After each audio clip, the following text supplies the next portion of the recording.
Do you think people who are currently writing books about Cesar Chavez, yourself, and the United Farm Workers really understand what you did, why you did, the things you did?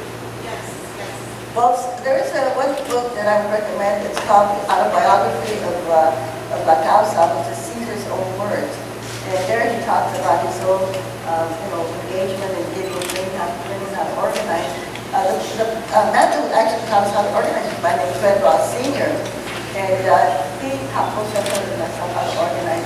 And he had actually gone way back in Los Angeles, back in the 40s, they had what they call the Zoot Suit riots. When you would have sailors that would come into East Los Angeles, into the Mexican-American neighborhoods, and actually beat up a lot of what they call the pachucos. Some people in my generation will know what that was, right? The Zoot Suit. And it was a big deal there, and so they actually called the city council of Los Angeles, brought in a guy from Chicago, Linsky, and they said, can you help us? We want to do something about the Mexican problem, right? And Linsky told them, well, you should help us get organized. Well, they didn't want to hear that. They didn't want to see the Mexicanos organizing. And so, but this fellow, Linsky, he stuck around and he raised money, mostly from the Jewish community. They were got enough money to hire this guy, Fred Ross. Fred Ross went into East Los Angeles, and he helped them organize an organization called the Community Service Organization, and they were able to elect the first Latino to the Los Angeles City Council, a man named Edward Barr, who went on to become the first Latino congressman in California. And this is interesting, because this kind of ties in, I can bring that into today's world. This man, Fred Ross, is actually, we started passing a law under this organization, Community Service Organization. We passed a law in California way back in 1961. And what this law did is it took away the requirement that you had to be a U.S. citizen to get public assistance. Okay? Before that law, before we passed that law, you could not get any kind of public assistance unless you were a U.S. citizen. Either the disabled, either the blind, either the children, none of that. So we all got together, we organized throughout the whole state of California, and we passed that law. Well, that same person that helped us pass the law in California later on went to the Congress, and he continued the Congress, okay? Well, guess what? Because we passed that law, that you did not have to be a citizen, that you could be a green card or a resident, think of how many millions of people now are eligible for the Affordable Care Act, right? Or Obamacare. So we see that, it would seem very small when we were doing it back then, what the ramifications are of passing those laws back then. We also were able to pass laws to get and I think we were probably the first state to have your voting ballots in the Spanish language and your driver's licenses in the Spanish language. So those were a lot of the laws that we passed back in the Community Service Organization. So that kind of gives kind of a historical perspective. Both Cesar and I left the CSO then to start the Farmworkers Union. And we did that because we had both tried to organize farm workers, turn them over to other labor unions, and then they kind of fell apart. And one of the interesting questions, one of the reporters asked me today at the school when we were celebrating the anniversary of the Dolores Huerta school here in Fort Worth, and he asked me, did you ever want to give up? Did you think it was going to take that long to organize farm workers?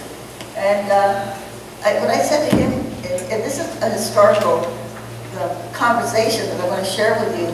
When Cesar called me over to his house, we were both working in Los Angeles at that time for the Community Service Organization, and he said, farm workers will never have a union unless you and I do it. And I thought he was kidding. I started laughing. And he said, no, I'm serious. And then he said, okay, so okay, you're not going to organize a union, right? And then he said, but we will never see a national union in our lifetime. And I said, why? I said, because we were both in our early 30s. I thought we had learned how to organize by this great CEO, Fred Ross. So, in my mind, I thought we could do it a lot faster.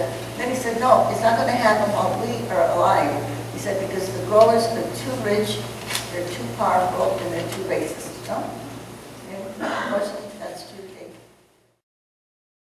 Cesar Chavez, yourself, and the UFW were among the founders of activism known as the Chicano movement. How would you describe your and Cesar's relations with other Chicano movement leaders, and what did you think of their efforts? Well, it was kind of interesting. Again, when we started the union, and we organized like for 3 years doing house meetings, and then before the strike broke out. So when that strike broke out in 1965, we had already been organizing people in their homes. If I say the word Tupperware, you know what I mean, right? You have a little few people in their house, and another few, and 6 to 8 people, and they would bring them all together, and that's how we would organize a farmworkers union. How would you describe your and Cesar's relations with other Chicano movement leaders? So, What did you think of their efforts? So when the strike broke out in 1965, you will remember that that was the time of the anti-war movement. And we had a lot of young people who didn't volunteer to join us that were against the Vietnam War. Well, guess what? Some of our other organizations, and I probably shouldn't name any names, but you all know who they are, because they were made of veterans, right? They did not appreciate the fact that we had so many people working against the war. So we didn't get a lot of support in the beginning. But after we had the big march to Sacramento, from Delano to Sacramento, the 350-mile march, then they all showed up to the state capitol, and then they were all very supportive at the beginning. But and I think the reason that the farm workers inspired the Chicano movement is because when many people, especially the young students in the school, when they saw the farm workers, were so poor, they were leaving their jobs and walking out of the fields, and doing these marches, then I think that inspired the students also. And one of the great leaders of the Chicano movement in Los Angeles, Sal Castro, he actually says this in the PBS film that they did, American Latinos. He actually says that. He said that the farm workers inspired. If they could say huelga when students strike, then the students could also go on strike. And that kind of sparked the walkout of the kids in the high school throughout Los Angeles, later on in Texas, and in other parts of the Southwest where the teachers walked out of school. And a lot of the students would come and they would join the picket line in California. They would join the caravans that brought food and opposed to the farm workers. And so I think that the farm workers inspired. And what happened in the 60s is that there was a lot of militant groups, and there were a lot of people that thought that you couldn't win unless you used violence. But one of the things that, Cesar was very committed that we had to use nonviolence, not to use any kind of violence. He was a student of Gandhi. He read everything that Gandhi ever wrote. I had read Gandhi to the crime that Cesar. And, Gandhi was able to liberate India without using any violence on the part of the Indians against the English. And so that's why Cesar was so devoted to Gandhi. And some of these groups thought we were crazy. They thought there's no way that you're going to be able to win unless you start using violence. And Cesar always said, if we start using violence against the growers or against the labor contractors, pretty soon our people will start using violence against each other, And so he was and some of these groups, they didn't like that. They didn't like the fact that we worked a lot with the church also. We had a lot of priests and a lot of nuns who came and volunteered for the farm workers, and they didn't like that. They didn't like that we had a lot of Anglos that were supporting the working with us. They thought we should be all docile, And so there was that kind of criticism. So we were kind of in the middle. We were attacked by the left, and we were attacked by the right. We were in the middle. So it was kind of rough at the beginning. But once the movement became nationwide and popular, then everybody loved us.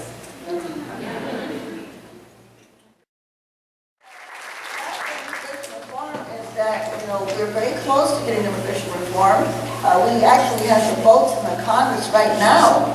If they would bring it to a vote on the floor of the Congress, it would pass. But the head of the Judiciary Committee, Nick Goodlett, he will not even let the bill out for a vote. There is a bill on the Congress, on the House of Representatives side, H.R. 15. It already passed the Senate, and if we can get this bill out of the House of Representatives, then they can send it to the Conference Committee, and then we can, have some kind of a vote. Because we voted on this year that we've got to put the heat. If you have any Republicans around here that are in the Congress, put the heat on them, okay? I mean, I'm serious. Send them emails. In our area there, we have a Republican. We've been hitting them almost every week with a march. We've done sit-ins. We've done fasts in front of his office. He's one of the leading Republicans that gives money to all the rest of them. So we're doing our part in California. So if you have any of those congresspeople here in Texas that haven't voted for immigration reform, send them letters, not even emails, call them up, go to the district offices and put the heat on them. We can still pass immigration reform this year, but we've got to rev it up. And one other thing, I don't know if you all read in the news just recently in Arizona, they passed a law that they were going to allow restaurants and places to discriminate against gays. Do you remember that one? Just happened, right? And what happened? Immediately, all the corporations jumped in, and they told the governor of Arizona, don't sign that bill, don't let that bill pass. And she didn't. Jan Brewer did not sign the bill, so it died. Hey, we're more population than was amigos, gays, you know what I mean? We're a lot more people. Where are those corporations now that we need them, okay? We've got to start going to these corporations and say to them, you've got to support our community. Number one, they make money off of our community. Even the documented community, their commerce is in the trillions of dollars that the people that are documented working in the United States, what they spend in addition to all the work that they do. And these corporations, they get their money from the Latino community. So we got to go step up to them and say, hey, I want you to call that Republican congressperson right now and tell him if he doesn't vote for immigration reform, you're not going to give him any more money, right? And if they say they want to do that, it's time for another boycott, okay? It's time for another boycott. If you don't want to help us, well, you know what? We're not going to help you. They're poor. They don't speak English. They're undocumented, right? How are you possibly going to organize them? They're not citizens.